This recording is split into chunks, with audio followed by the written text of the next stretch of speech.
Maranantsika ity fandarana ity fanazavana ihany koa mikasikana hetsika anankiray azakazaka hantokotra izy ity miaro fizahantany ihany koa satria dia ireo faritra hagoavana amin'ny fizahantany any amin'ny faritra avaratra nosy no tsidian'ireo mpiazakazaka ao anatin'ny hetsika antsoina hoe Racine Madagasikara izany ny 2020 ka hatramin'ny 2020 volana Jolay izao izy ity no karakaraina hetsika izay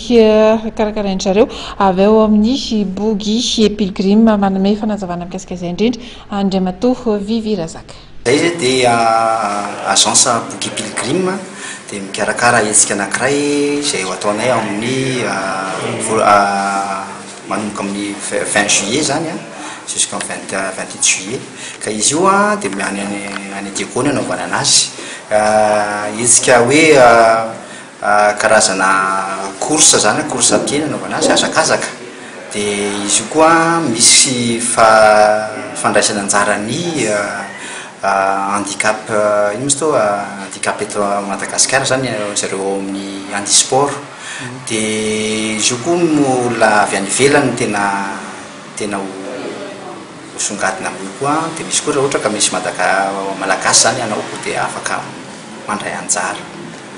Inona no tena hoe tanjona anatin'izay fikarakarana an'ilay hetsika izay ho an'ny Racine Madagasikara manokana? Ho anay manokana dia izy io dia ampisongadina zany ny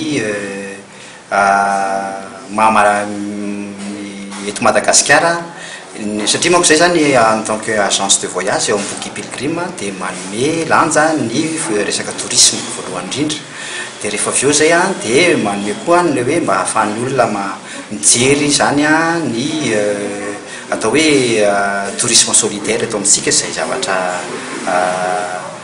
indraindrantsika amin'izao fotoana izao zany zay dia hoe mba hanomezana lanja ny mponina malagasy koa mba hanao zavatra momba ny andray anjara amin'ny tourisme zany hoe tsy tompotrano monitsika fa tsika koa zany afaka mba mikarakara zany ny mponina mahazo vokatsoa avy amin'ny zavatra atao amin'ny tourisme. Raha nisy hoe manana faniriana andray anjara inona no ataony aiza no mety hoe ahafahana misoratra anazy? Raha ohatra ka hoe anty andray anjara izy zany ohatra ka malagasy na vahiny mipetraka eto an-toerana dia afaka manatona anay ao amin'ny bogy pilgrim zany ao amin'ny tana Waterfront. Dia inona ny fepetra ahafahana mandray anjara? Ho an'ny momba an'izay moa zany dia tsara raha ohatra ka rehefa tonga le fotoana le ana dia azonay omena misy nefa misy etape be dia be zany tokony ho atao dia tsara raha ohatra ka hoe amin'izay fotoana izay zany dia omenay anazy zany dia information rehetrarehetra momba anazy. Kasika ilay fifaninanana misy mba azo resahana kely kilometatra dia momba ny fifaninanana zany dia manomboka amin'ny fahatelo amby roapolo ny volana Jolay zany tena fanombohany zany dia misy 20 kilometra isan'andro no atao ka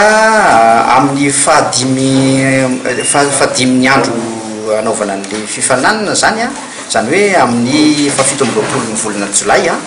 dia misy 520 kilometra zany ataon'ny mpiazakazaka tsy maintsy tanterahana.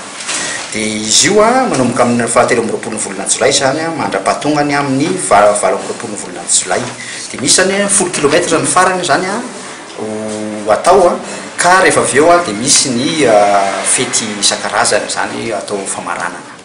Dia izay indray tompolasy vavy ary ny masaka azona totra tamin'ity androany ity misaotra anao any tokantrano na tranjery hatramin'ny farany tahaka ny mahazatra izao fandarana mahery isaky ny alahady izao misaotra ihany koa ireo namana rehetra izay nanampy tamin'ny fanatontosana namana Norbert Rakotomalala izay miditra avy any Toliara any namana Jacques Rakotomana mazava ho azy sy ireo ekipa teknika rehetra izay niarana totosa ity fandarana ity dia manome fotoana anao indray ary ho amin'ny herin'ny anio toy izao mandra-piona indray ary